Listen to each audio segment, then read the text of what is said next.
Louvado seja o nosso Pai Celestial. Nós vamos falar refletir nesse devocional a respeito das promessas de Deus na nossa vida. Lá em 1 Reis 8, no versículo 56, diz assim, ó: Bendito seja o Senhor que deu repouso ao seu povo Israel, segundo tudo o que disse, nem uma só palavra falhou de todas promessas que ele falou para o ministério de Moisés, o seu servo. Então a gente entende que Deus ele sempre teve o cuidado assim tremendo com o seu povo, né?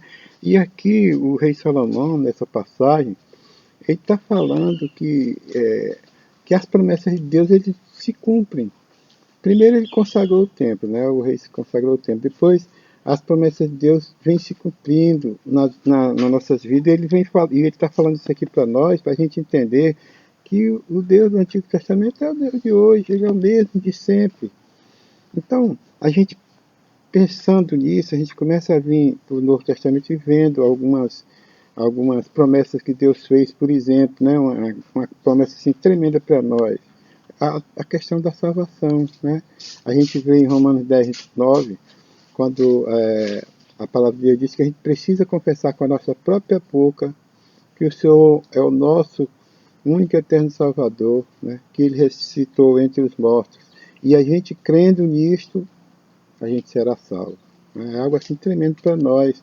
A gente percebe, meus irmãos, que essa promessa da salvação que Deus deixou para nós é a maior de todas. Por que é a maior de todas? É porque ela vai até através da salvação que nós vamos morar no céu, juntinho com Jesus, usufruir dos benefícios que o céu tem para todos nós, que a gente não tem nem ideia. A Bíblia diz que a gente vai se surpreender por coisa tão maravilhosa que nós vamos encontrar no céu. E a gente lembra de João 14, no versículo 3, né?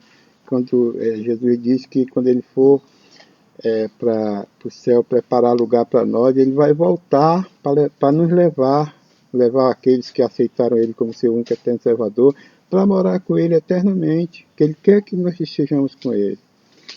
E antes disso, ele falou para os discípulos, quando estava aqui orientando, ele disse: Olha, vocês, é necessário que eu vá para a direita do Pai, para que outro Consolador venha e habite em vocês. Vocês não vão ficar órfãos. Ele prometeu a nós e nós estamos passando por isso. Né? É algo assim tremendo essa promessa de salvação. E a gente também entender a respeito da promessa de recebermos o Espírito Santo, quando Jesus disse: É necessário que eu vá para a direita do Pai, para que outro Consolador venha. É algo assim tremendo, né? A gente sabe que em João 14,16, ele fala que ele iria rogar ao Pai, né, para que venha o outro Consolador e que fique conosco para sempre. Já no versículo 26 do capítulo 14, ele fala do Consolador, do Espírito Santo que vai ensinar a gente todas as diretrizes, né, todas as formas da gente nos conduzir dentro dos propósitos que Deus tem para nós, nos ensinar todas as coisas que Ele quer que nós venhamos fazer à vontade dEle. É algo assim tremendo. Quem vai nos ensinar isso é o Espírito Santo de Deus, né? E fazer com que nós venhamos lembrar de tudo aquilo que Ele nos ensinou também. É o Espírito Santo de Deus que vai iluminar nossa mente para a gente entender a palavra de Deus. Vocês percebam o poder do Espírito Santo de Deus na nossa vida, a força, né, que ele traz espiritual para atuar na vida do cristão, né, daquele que aceita Jesus como seu único eterno Salvador. É algo assim tremendo. Ele capacita cada um de nós para nos preservar na fé e lutando para que nós venhamos vencer os obstáculos, as dificuldades. Isso é algo assim que é tremendo, meus irmãos. Nós precisamos estar sempre assim à disposição, ouvir atento a voz do Espírito Santo de Deus. É algo assim tremendo. Outra promessa também que Deus deixou para nós é que para que nós venhamos estar sempre orando, para poder nós recebermos as respostas dele através da oração. Ele quer que a gente fale com ele, que a gente converse com ele, que a gente externe aquilo que a gente está sentindo, falar das nossas necessidades para ele, né? E 1 Tessalonicenses 5,17 ele diz para a gente orar sem cessar, ou seja, eu quero falar contigo constantemente, né?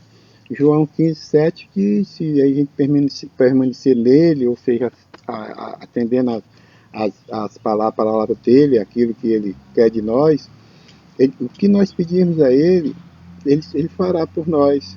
Só que esses pedidos têm que ser pedidos de acordo com a vontade dele, né? De acordo com os propósitos dele para nossa vida. Não é questão da gente se preocupar em só querer saciar o nosso desejo, não. E Deus está preocupado mais em saciar nossas necessidades do que nossos desejos, né?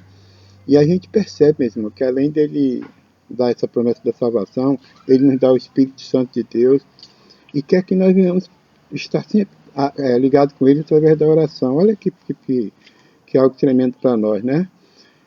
A gente sabe mesmo que a oração é algo assim maravilhoso, que é uma forma da gente se conectar com Deus, encontrar esse bálsamo que Deus sempre tem para nós, bálsamo de paz, de alegria no coração, né?